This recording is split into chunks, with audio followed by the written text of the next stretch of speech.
Okay, let's continue with this last part for today. Change the number of producers. So this is going to reflect by both entry and exit. So entry means more sellers jumps in the market. So that just means the numbers of producer will increase. And accordingly, that's going to increase supply. On the other hand, there are firms exit the market, and then the numbers of producers will decrease. That means the supply will decrease. You may wondering why there are entries and exits exist in the market. So the entry in the market must be there's profitability in the market. On the other hand, so firm exit the market must be the competition such that the profit becomes zero or negative, right? So those are the 5 factors can cause the shift of the supply. Now we are going to look at how individual supply give us the market supply, right? Similarly, we are going to look at 2.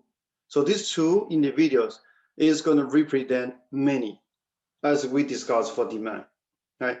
For each individual supply, so they must satisfy the law of supply, meaning higher the price, larger the quantity supplied, or the supply curve is a upward trend slope. Okay, so now we look at the other individuals. Okay, and in terms of market supply, so the market will consist of a bunch of similar individuals, and then we add them together again. So this plus sign is a summation. So this summation will preserve all the property we had for individual supply.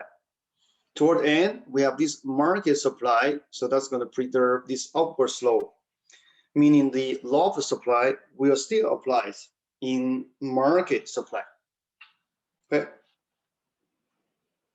So up to now, we have finished the discussion of demand and supply separately. Okay.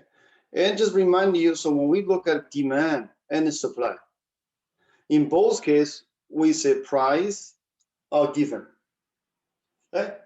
And so now in the last part of this chapter, so we need to understand where does price coming from, or what factors determines price. To answer that, we must bring demand and supply together. Okay, so once demand and supply meet with each other, you're going to see there's a magic force that's going to determine the price. Right, and this magic force you're going to see essentially is the invisible hands. Right. Okay, so now the last part is going to be about supply, demand, and market equilibrium. Right. So first of all, so let's just look at equilibrium. Okay, understand this concept, and then later I'm going to explain how we are going to enter this particular state of the economy. Right. So what is the equilibrium? The equilibrium is when quantity supplied equal to quantity demanded at a particular price.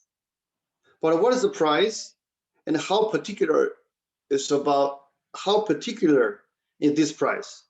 So that's the question we must answer. Right? But for now, we just say we are in the equilibrium if at a certain price, so you have QS equal to QD. Okay, supply equal to demand, right? And so we call this market clearing. Right? At this price, market clears. Okay? And in words, what this means? This just means at this price, all buyers, they get what they need. And at the same time, at this price, all sellers, they sell what they have or what they wish to sell. Okay, All buyers will meet a potential sellers, and all sellers will meet with the potential buyers. And then so we are in an equilibrium. Now, there are a few questions left. Number one, what is this price? Okay, so we just say there's a certain price, but where does this price coming from? And then number two, so why or will we enter this equilibrium over time? Okay, like how? So it's like why we are going to be there, how we are going to be there, or whether we will be there over time. Okay, so this is a bunch of questions we need to answer. Okay, so now let's see. Okay. So to answer those questions, like in terms of the price, what is particular about that price, and in terms of how we enter that equilibrium, whether we will enter that equilibrium. Okay.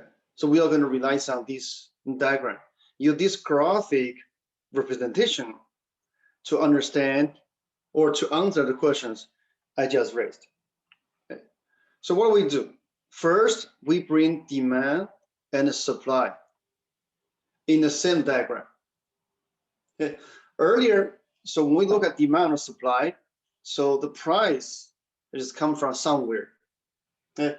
And what we studied is, okay, so given the price, so we know how the quantity supplied it or how the quantity demanded will respond to price change. Now we bring them together. Okay, now let's see. So first, so they are going to cross each other. Why? Because demand, there's a lot of demand, is a downward slope. And supply, there's a lot of supply, is upward slope. Okay, and then this curve must cross each other. Now we just defined a equilibrium, and by looking at this graph, and we can easily spot this is the equilibrium, because at this price you can see so supply equal to demand. Okay, but so we haven't explained why or how we end up with this point yet. Okay, so just hang on there. So that's what we are going to get. Right? So this is equilibrium. And at this point, so we have demand equal to supply, or we call market clears.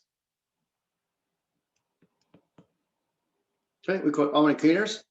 And at this point, so you have equilibrium price, which is $1. At this price, we have supply equal to demand of 10, and we call this equilibrium quantity. Okay, so this is how we define. So let me just skip this for a second.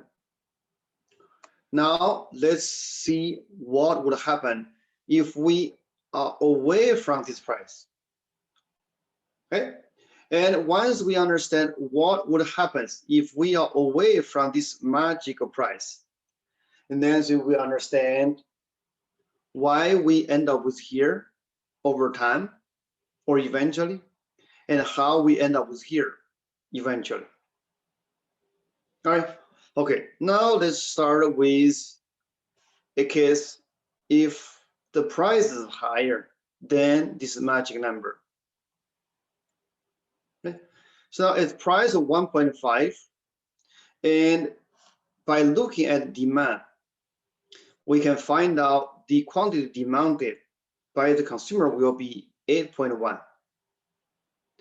If we look at other side of the market, at this price, the supply will be very strong, 11.2. But again, both supply side and demand side, they take the price as given. Okay, and then they are going to make their choice accordingly.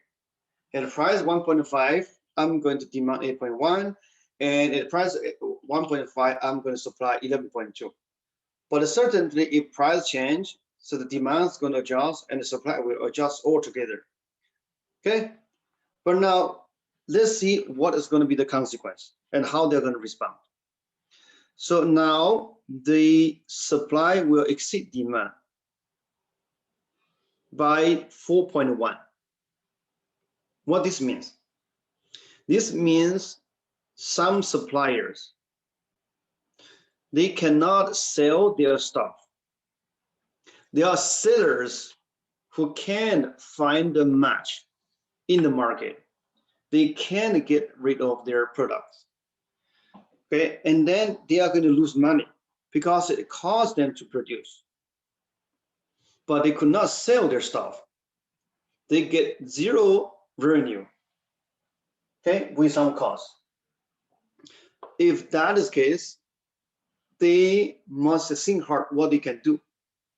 And then naturally what they can do, so they can either reduce their price or produce less, right? Let's focus on price.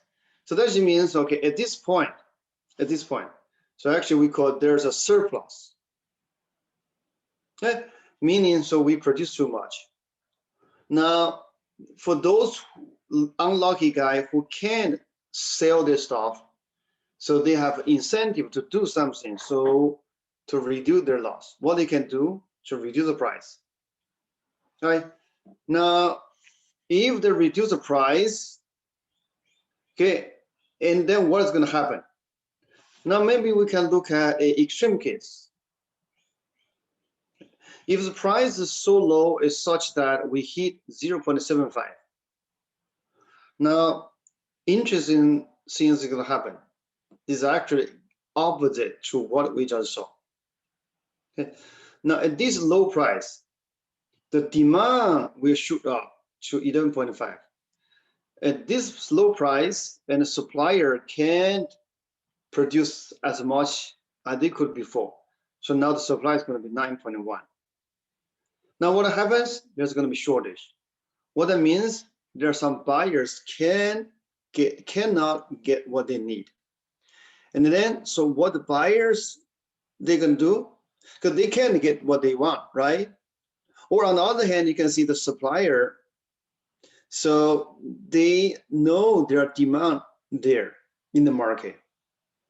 Okay, so in either case, so they may win to increase the price, both the demand side and the supply side. Because start with demand side, because I cannot get what I need, what I want, what I can do, so I can just offer higher price, with higher price, and then someone must supply.